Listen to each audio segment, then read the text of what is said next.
Welcome students, आज का जो मेरा सेशन है वो इकोनॉमिक्स को लेकर है।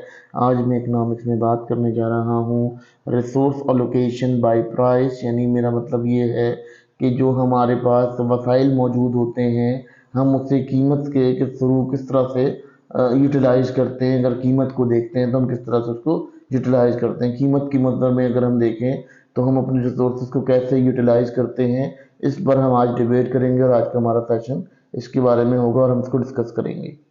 देखिए जी, सबसे पहला एलिमेंट आता है कि जब आपके पास स्कैर्सिटी और डिमांड दोनों हो जाएं। यानी स्कैर्सिटी क्या होती है कि जब आपके पास, देखिए आपको पता है कि रिसोर्सेज जो है बहुत कम होती हैं, वसाइल बहुत कम होते हैं। तो जब आपको पता चलता है इकोनॉमी में कि लोग आपकी प्रोडक्ट को इस्तेमाल कर रहे हैं और किस तरह से इस्तेमाल कर रहे हैं, वो आपकी प्रोडक्ट को ज़्यादा इस्तेमाल कर रहे हैं, ज़्यादा वैल्यू दे रहे हैं, तो इसका मतलब क्या होता है कि आपकी जो लिमिटेड रिसोर्सेज हैं वो उस प्रोडक्ट को प्रोड्यूस करने में ज़्यादा कारगर साबित होगी। तो इस तरह से क्या होता है कि इकोनॉमी की जो रिसोर्सेज होती हैं वो प्रॉपरली एलोकेटेड हो जाती हैं। यानी मतलब उसमें क्या होता है, उसमें जो इस्तेमाल होता है, वसाइल का जो इस्तेमाल होता है वो बहुत प्रॉपर मैनर में हो जाता है, बहुत तरीके से हो जाता है। क्योंकि हमारे पास क्या होता है, हमारी इकोनॉमी में रिसोर्सेज बहुत कम होती हैं।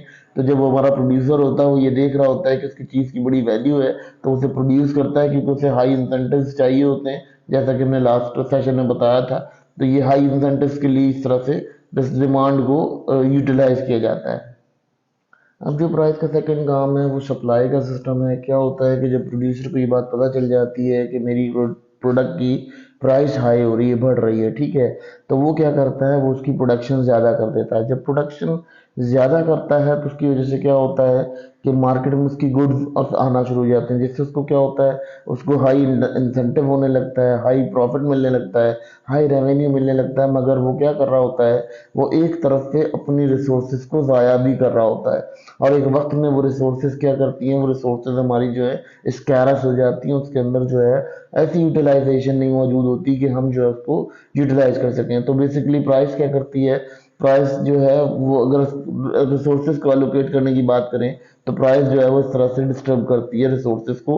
हमारी सही तरह से वसाइल का इस्तेमाल नहीं हो पाता, जिसकी वजह से क्या होता है कि हमें ये देखना पड़ता है कि सब प्राइस जो है वो डील कर रही होती है इन तमाम मामला को किस तरह से। अब प्राइस का अगला जो काम होता है प्राइस का, वो ये करती है कि आपके पास जो है वो लोकेशन ऑफ रिसोर्सेज देती है। देखें जी, किसी गुड और कमोडिटी की अगर प्राइस, मैंने लास्ट स्लाइड में बात की कि किसी गुड और कमोडिटी की प्राइस बढ़ती है तो प्रोड्यूसर क्या करता है, प्रोड्यूसर ज़्यादा इंसेंटिव कमाने के लिए अपनी सारी रिसोर्सेज को वहाँ लगाना शुरू कर देता है। लेबर कैपिटल और इन्वेस्टमेंट जो है वहाँ लगना शुरू हो जाती है, और जो उसका रॉ मटेरियल है वो लगना शुरू हो जाता है। उससे क्या होता है, उससे एक वक्त पर जाके कंडीशन ऐसी हो जाती है कि मार्केट ऑटोमेटिक ऐसा करती है कि जब प्राइस आपकी चीज़ की, जब आपके पास ज़्यादा सप्लाई आ जाती है तो प्राइस डिक्रीज कर जाती है। जब प्राइस डिक्रीज करती है तो प्रोड्यूसर क्या करता है, प्रोड्यूसर फिर अपनी शिफ्ट करता है, अपनी प्राइस को, अपनी कंडीशन को शिफ्ट कर लेता है, मूव कर जाता है। वो क्या करता है, वो वहां से इसको toward the good direction move करने की कोशिश करता है, जिसकी वजह से अपनी रिसोर्सेज को एक जगह से दूसरी जगह शिफ्ट करता है। ये शिफ्टिंग और रिसोर्सेज को हम यहाँ कहते हैं allocation of resources. Consumer preference क्या होता है कि जब आपकी प्राइस अच्छी हो, मतलब मार्केट में माकूल प्राइस हो, यानी चीप ना हो, ज़्यादा डीम प्राइस हो, तो ज़्यादा कंज्यूमर अट्रैक्ट करता है। अच्छा, आपकी प्रोडक्ट की क्वालिटी होती है, क्वालिटी पे क्या होता है कि कंज्यूमर बहुत दफ़ा ऐसा होता है कि प्राइस पे कॉम्प्रोमाइज़ नहीं कर रहा होता, वो क्वालिटी पे कॉम्प्रोमाइज़ कर रहा होता है। तो कंज्यूमर प्रीफरेंस क्या होता है कि ये जब प्राइस आपके पास आती है तो उसके पास एक अपॉर्चुनिटी कॉस्ट आ जाती है।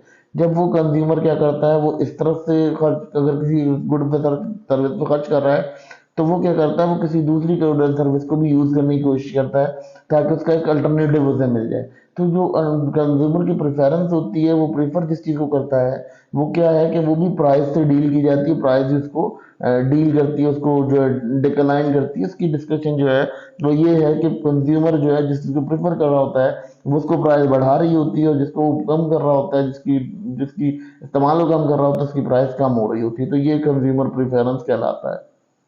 फिर प्राइस जो है वो एफिशिएंसी को भी जाहिर करती है। एफिशिएंसी को इस तरह से जाहिर करती है कि जब आपको अच्छी प्राइस, अच्छी अर्निंग मिल रही होती है तो आपकी जो रिसोर्सेज होती हैं वो बहुत एफिशिएंटली काम करती हैं, ठीक है। आपकी इकोनॉमी के अंदर जो है वो प्राइस मैकेनिज्म जो है वो हेल्प करता है आपकी एफिशिएंसी बढ़ाने के लिए, अलोकेशन ऑफ रिसोर्सेज। देखें कैसे कि आपके पास एक मार्केट है, ठीक है, उस मार्केट में अगर किसी शख्स की वैल्यू ज़्यादा है, किसी किसी की वैल्यू ज़्यादा है, तो वो क्या करेगा, वो उसकी प्रोडक्शन के लिए क्या करेगा कि वो उसके लिए लेबर हायर करेगा, कैपिटल हायर करेगा।